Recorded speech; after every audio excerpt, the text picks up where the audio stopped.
Welcome to the AI Automations for Business podcast. We're your hosts, Katie and Noel, and we'll be discussing how you can use AI for your business along with the latest news, updates, and automations to help you stay ahead of the curve, allowing you to grow and scale your business more efficiently.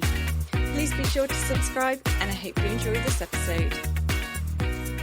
Hello and welcome back to another episode. I'm Katie and I've also got Noel here with me. Hi Noel. Hello. How are you doing? Excellent as always. Good. So in this episode, we are going to be going through some of the newest updates. So as we're recording this, it's the 27th of May, 2025, and there's been big announcements from OpenAI and from Anthropic.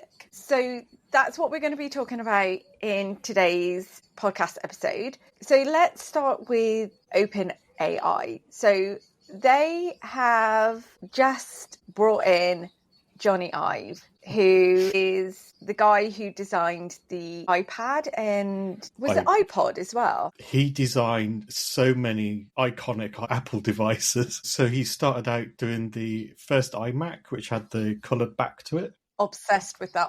Literally. I was so desperate to have one. And I never got one. And I just really want them to bring out that design again so I can have one. Yeah. So yeah, that was his first big hit. Clearly you like that one. Yeah. Then he moved on, he did the first iPod. And then the big one would be the first ever iPhone. So that was all his work, as well as the first MacBook Pro and the MacBook Air, the first ever iPad, the first ever Apple Watch. Wow. So, yeah, he knows a thing or two about designing a good product. Yeah. So OpenAI have bought LoveFrom, which is Jony Ive's company, for $6.8 billion US. Massive. That's a lot of money. Yeah. So they're obviously bringing in Jony for something quite exciting, don't you think? What are your thoughts on it, Noel? What did you want to discuss about this? So they released a video last week on OpenAI's YouTube to announce this purchase. And basically it was just those two, Sam Altman, the CEO of OpenAI, and Jony Ive, sat having a coffee. So it was really informal. They didn't give anything away. So they were talking about their relationship, how they started talking to each other, and what's led up to this point of buying LoveFrom. And so how did they start talking to one another? So for those who haven't watched the video, give us some of the brief cliff notes, as it were. I think from what I recall, they met through like a mutual friend. So Jony is basically he's born in the UK, now lives in San Diego. So yeah, they kind of met through a common circle, got chatting, and they were actually we get on really well, and that's been for years. And then it's kind of built up to this point, and obviously Sam has gone and thought, oh, we could do with a few products. Yeah, I know a guy, and I've got a few quid to spend. And can we just pause for a second and just kind of clarify and reiterate how important networking is when you are wanting to be in business, whether you're a tiny fish in the sea, or you want to take over the world, whatever your ambitions or plans are. Networking is so important because you never know who you might be introduced to.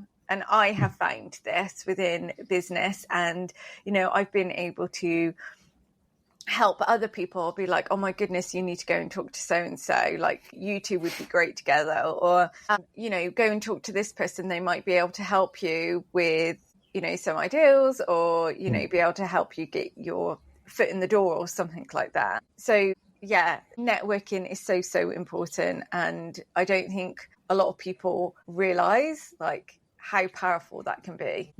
Yeah, it's huge, isn't it? Because even last week for me on LinkedIn, somebody was I'm looking to build AI agents, and they work for a multi-million-pound consultancy that I would never have thought to have talked to, but I've been connected with this guy for 10 years, and then now I'm I could do that, and then we reconnected from there. So yeah, it's very powerful. Yeah, Okay, so what else was said within that video, Noel? So not a great deal, other than they are planning to revolutionise how we integrate with AI as humans, which is a little scary. Yeah. What I find, like, with operating with AI currently, like we do with like ChatGPT or any similar app, so the speed in which we can type kind of that's like the limitation. So if I can type faster than you, Katie, then I'm always going to get the response quicker. So if I'm not saying you're a two-finger warrior on a keyboard, far from it, but I think if anyone's a better typist, it's me. Thank you. Thank you very much. Yeah. I just like to point that out. Yeah. Yes. There's not many things that I can win with you when it comes to computers and technology. Touch typing there. Yeah, definitely. Yeah. But that's I just kind had of to have that win. You did, yeah. I'll let you have that one. Just that one. Okay. In tech, but that's kind of the limiting factor. And if you can't type very quick, then using AI tools can probably be quite frustrating. Whereas, like, speaking to something is kind of easier. And I know they've rolled that sort of thing out within OpenAI and other platforms, so you can just talk to it. But I think that's probably the line they'll go down. So they'll something that will sit there and listen to you and then interact with you. I think that would be the first thing, because that's an easy consumer product to start with. But then none of us knew what Apple were going to bring out to begin with. You know, just thinking back, like, I had an iPad Nano. I mean, I've still got it somewhere. It's like I had the green colour. You know, and to go from someone who grew up having a Walkman and then a Discman that you couldn't even fit in your pocket, can I just add? And like, if you had your Discman on and you had like managed to have it somewhere where you could then also ride your bike, you couldn't go over any bumps because your CD would skip. So to then go to like an iPod Nano was just like mind blown. Like, there was no way that when I was cycling along with my Discman to think one day, you know, I'm going to have this really small device, you know, that actually fits my pocket, you know, and be able to listen to music. And then, you know, we've even come a long way since those days. So I don't think really any of us are probably quite prepared for what Sam Altman and Jony Ives are going to create together. Yeah, it's going to be interesting. But they did mention it would come out next year. So they would announce more next year. Whether or not they release it is another thing. Yeah. Hopefully it's not an Elon Musk brain implant. You know, I'm not into that. Yeah, we're hoping it's going to be a little along the lines of, you know, what Apple brought out. It's the watch, it's the phone, it's the iPad. Yes, hopefully. The iPod. Yeah, because there's no tech support if your brain implant goes wrong and then all of a sudden I just speak French full time. I mean, I have been trying to learn French for absolute years, so I mean, that would be quite handy. Yeah, but there's no tech support in the world that can reprogram a human brain if you break it. So yeah, no, we're not ready for that. Not that, you know, now Dr. Eric Shepherd from Grey's Anatomy is being killed off. Do you know what I mean? No, definitely not. Amelia Shepherd's just not up to it. Do you know what I mean? Was it Drake Ramore from Friends? Yeah, wait. Yeah, neurosurgeon. Oh, excellent. Those guys. Amazing. Okay, so that's really exciting, isn't it? And I'm really looking forward to seeing what those two create together. Yeah, I think people like Apple might be a bit worried. Yeah, I think I probably would be if I was Apple. Yeah. Okay, so then the other big thing that was talked about last week was the release of Claude for Opus and for Sonnet. So, Noel, what can you tell us about that?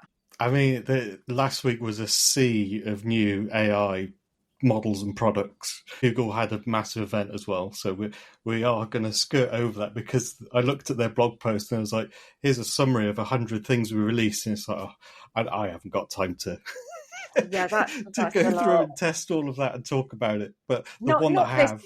Not this week. This week.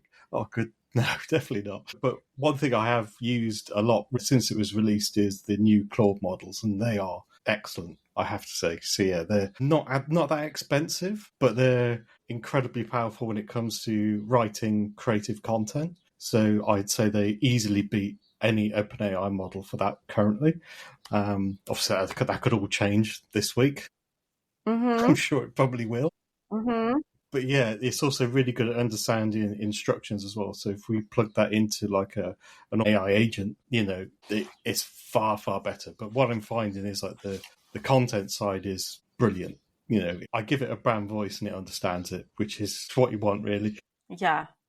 Whereas sometimes OpenAI can be, with their models, is a bit hit and miss. Yeah, I find you've got to remind it quite a few times. Yeah.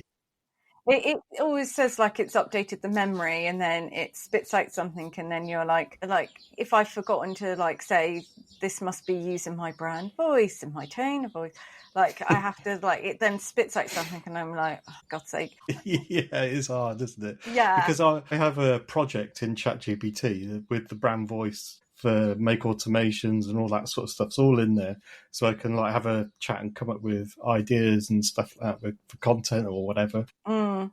And even that was getting a bit trying. But I put that straight into Claude's projects, the same 2 files, and said, right, create me some post ideas. And straight away I was reading through it and I was like, yeah, I would have written that. Yeah, I would have written that as well. It's like really, really good how that all works. And yeah, I wouldn't say it breaks the bank either with the pricing. So if you're using it in an automation, obviously price is one thing you need to watch out for. But yeah, I would say, well, Sonnet is the same price as 3.7 Sonnet with the previous model. So that you've got like a better model for the exact same price, and you can't argue with that. No. Opus OpenAI have some like really horrible model names and they're really hard to follow, whereas Anthropic make it quite easy. So like Opus is their flagship model. It's always going to be the best, and they skipped that for 3. So all of the 3 releases they didn't bother with an Opus, and I was like, well, where is it? And now it's arrived. It's really good. Yeah, they were busy working on 4. yeah, they thought, we'll park that.